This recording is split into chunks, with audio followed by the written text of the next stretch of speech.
जय श्री कृष्ण। गीता अपनी शैली के अनुसार पहले प्रस्तुत विषय का विवेचन करती है, फिर करने से लाभ और न करने से हानि बताती है। इसके बाद उसका अनुष्ठान करने की आज्ञा देती है। यहाँ भी भगवान अर्जुन के प्रश्न मुझे घोर कर्म में क्यों लगाते हैं का उत्तर देते हुए पहले कर्मों के सर्वथा त्याग को असंभव बताते हैं, फिर कर्मों का स्वरूप से त्याग करके मन से विषय चिंतन करने को मिथ्याचार बताते हुए निष्काम भाव से कर्म करने वाले मनुष्य को श्रेष्ठ बताते हैं। अब आगे के श्लोक यानी कि श्लोक 8 में भगवान अर्जुन को उसी के अनुसार कर्तव्य कर्म करने की आज्ञा देते हैं। नीतम कुरु कर्म त्वम कर्म ज्यायो हा कर्मणः शरीर यात्रापि च ते न प्रसिद्ध येद कर्मणः। तू शास्त्र विधि से नियत किए हुए कर्तव्य कर्म कर, क्योंकि कर्म न करने की अपेक्षा कर्म करना श्रेष्ठ है तथा कर्म न करने से तेरा शरीर निर्वाह भी सिद्ध नहीं होगा। विस्तृत व्याख्या देखेंगे। नियतम कुरु कर्मत्वम मतलब शास्त्रों में निहित तथा नियत दो प्रकार के कर्मों को करने की आज्ञा दी गई है। विहित कर्म का तात्पर्य है सामान्य रूप से शास्त्रों में बताया हुआ आज्ञा रूप कर्म, जैसे व्रत, उपवास, उपासना आदि। इन विहित कर्मों को संपूर्ण रूप से करना एक व्यक्ति के लिए कठिन है, परंतु निषिद्ध कर्मों का त्याग करना सुगम है। विहित कर्म को न कर सकने में उतना दोष नहीं है जितना निषिद्ध कर्म का त्याग करने में लाभ है, जैसे झूठ न बोलना, चोरी न करना, हिंसा न करना आदि। निषिद्ध कर्म का त्याग होने से विहित कर्म स्वतः होने लगते हैं। नियत कर्म का तात्पर्य है वर्ण, आश्रम, सभा एवं परिस्थिति के अनुसार प्राप्त कर्तव्य कर्म, जैसे भोजन करना, व्यापार करना, मकान बनवाना, मार्ग भूले व्यक्ति को मार्ग दिखाना आदि। कर्मयोग की दृष्टि से जो वर्ण धर्मानुकूल शास्त्र विहित कर्तव्य कर्म प्राप्त हो जाए, वह चाहे घोर हो या सौम्य नियत कर्म ही है। यहाँ नीतम कुरु कर्म पदों से भगवान अर्जुन से यह कहते हैं कि क्षत्रिय होने के नाते अपने वर्ण धर्म के अनुसार परिस्थिति से प्राप्त युद्ध करना तेरा स्वाभाविक कर्म है। क्षत्रिय के लिए युद्ध रूप हिंसात्मक कर्म घोर दिखते हुए भी वस्तुतः घोर नहीं है, प्रत्युत उसके लिए वह नियत कर्म ही है। दूसरे अध्याय में भगवान ने कहा है कि स्वधर्म की दृष्टि से भी युद्ध करना तेरे लिए नियत कर्म है। स्वधर्ममपि चावेच्छ न विकम्पितु महर्षि। वास्तव में तो स्वधर्म और नियत कर्म दोनों एक ही है। यद्यपि दुर्योधन आदि के लिए भी युद्ध वर्ण धर्म के अनुसार प्राप्त कर्म है, तथापि वह अन्याययुक्त होने के कारण नियत कर्म से अलग है, क्योंकि वे युद्ध करके अन्यायपूर्वक राज्य छीनना चाहते हैं। अतः उनके लिए युद्ध जो है वो नियत तथा धर्मयुक्त कर्म नहीं है। कर्म ज्यायो हा कर्मणः मतलब इसमें श्लोक में इसके पहले अर्जुन प्रश्न किए थे, उसी का उत्तर देते हुए यहाँ जयसी पद का उत्तर भगवान यहाँ जाय पद से दे रहे हैं। यहाँ अर्जुन का प्रश्न है कि यदि आपको कर्म की अपेक्षा ज्ञान श्रेष्ठ माने तो मुझे घोर कर्म में क्यों लगाते हैं। इसके उत्तर में यहाँ भगवान कहते हैं कि कर्म न करने की अपेक्षा कर्म करना ही मुझे श्रेष्ठ मान्य है। इस प्रकार अर्जुन का विचार युद्ध रूप घोर कर्म से निवृत्त होने का है और भगवान का विचार अर्जुन को युद्ध रूप नियत कर्म में प्रवृत्त कराने का है। इसलिए आगे 18वें अध्याय में भगवान कहते हैं कि दोष युक्त होने पर भी सहज यानी कि नियत कर्म का त्याग नहीं करना चाहिए। सहजम कर्म कौन्तेय सदोषमपि न त्यजेत, कारण कि इसके त्याग से दोष लगता है एवं कर्मों के साथ अपना संबंध भी बना रहता है। अतः कर्म का त्याग करने की अपेक्षा नियत कर्म करना ही श्रेष्ठ है। फिर आसक्ति रहित होकर कर्म करना तो और भी श्रेष्ठ माना गया है, क्योंकि इससे कर्मों के साथ सर्वथा संबंध विच्छेद हो जाता है। अतः भगवान इस श्लोक के पूर्वार्ध में अर्जुन को अनासक्त भाव से नियत कर्म करने की आज्ञा देते और उत्तरार्ध में कहते कि कर्म किए बिना तेरा जीवन निर्वाह भी नहीं होगा।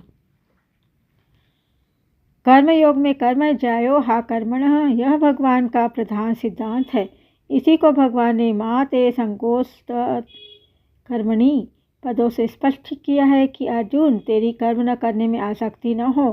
कारण यह है कि कर्तव्य कर्मों से जी चुराने वाला मनुष्य प्रमाद, आलस्य और निद्रा में अपना अमूल्य समय नष्ट कर देगा अथवा शास्त्र निषिद्ध कर्म करेगा, जिससे उसका पतन होगा। स्वरूप से कर्मों का त्याग करने की अपेक्षा कर्म करते हुए कर्मों से संबंध विच्छेद करना श्रेष्ठ है। कारण कि कामना, वासना, फलासक्ति, पक्षपात आदि कर्मों से संबंध जोड़ देते हैं, चाहे मनुष्य कर्म करे अथवा न करे। कामना आदि के त्याग का उद्देश्य रखकर कर्मयोग का आचरण करने से कामना आदि का त्याग बड़ी सुगमता से हो जाता है। शरीर यात्रापि च तेन प्रसिद्ध येद कर्मणः, मतलब अर्जुन के मन में ऐसा भाव उत्पन्न हो गया था कि अगर कर्म ही न करे तो कर्मों से सत्ता संबंध विच्छेद हो जाएगा। इसलिए भगवान नाना प्रकार की युक्तियों के द्वारा उनको कर्म करने के लिए प्रेरित करते हैं। उनकी युक्तियों में से एक इस युक्ति का वर्णन करते हुए भगवान कहते हैं कि अर्जुन, तुमने कर्म तो करने ही पड़ेंगे, अन्य की तो बात ही क्या है। कर्म किए बिना तेरा शरीर निर्वाह यानी कि खाना पीना आदि भी असंभव हो जाएगा। जैसे ज्ञान योग में विवेक के द्वारा संसार से संबंध विच्छेद होता है, ऐसे ही कर्म योग में करते हुए कर्म का ठीक ठीक अनुष्ठान करने से संसार से संबंध विच्छेद हो जाता है। अतः ज्ञान योग की अपेक्षा कर्मयोग को किसी भी प्रकार से कम नहीं मानना चाहिए। कर्मयोगी शरीर को संसार का ही मानकर उसको संसार की सेवा में लगा देता है, अर्थात शरीर में उसका कोई अपनापन नहीं रहता। वह स्थूल सूक्ष्म और कारण शरीर की एकता क्रमशः स्थूल सूक्ष्म और कारण संसार से करता है, जबकि ज्ञान योगी अपनी एकता ब्रह्म से करता है। इस प्रकार कर्मयोगी जड़ तत्व की एकता करता है और ज्ञान योगी चेतन तत्व की एकता करता है। यहाँ साधन संबंधी मार्मिक बात है कि अर्जुन की कर्मों से अरुचि है, अर्थात उसके मन में कर्म न करने का आग्रह है। केवल अर्जुन की ही बात नहीं है, परंतु पारमार्थिक मार्ग के अन्य साधक भी प्रायः इस विषय में ऐसी बड़ी भूल करते हैं।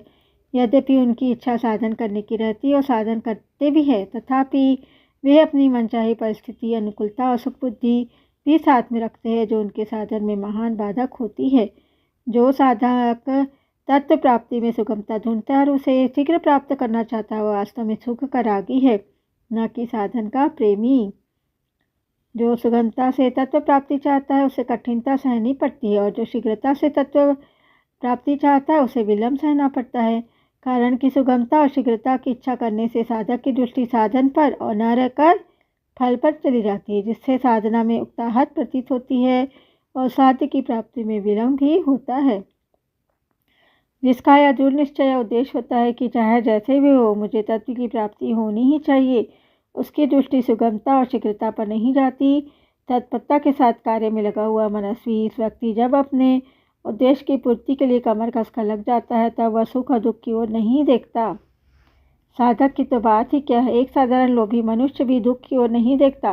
प्रायः देखा जाता है कि पसीना आ रहा है, भूख प्यास लगी है अथवा शौच जाने की आवश्यकता जान पड़ती है, फिर भी यदि माल की विशेष बिक्री हो रही है तथा पैसे आ रहे तो वह लोभी व्यापारी सब कष्ट सह लेता है। ठीक लोभी व्यक्ति की तरह साधक की साध्य में निष्ठा होनी चाहिए, उससे साध्य की प्राप्ति के बिना चैन से न रहा जाए। जीवन भार स्वरूप प्रतीत होने लगे, खाना पीना आराम इत्यादि कुछ भी न अच्छा लगे, उसके हृदय में साधना का आदर और तत्परता रहे।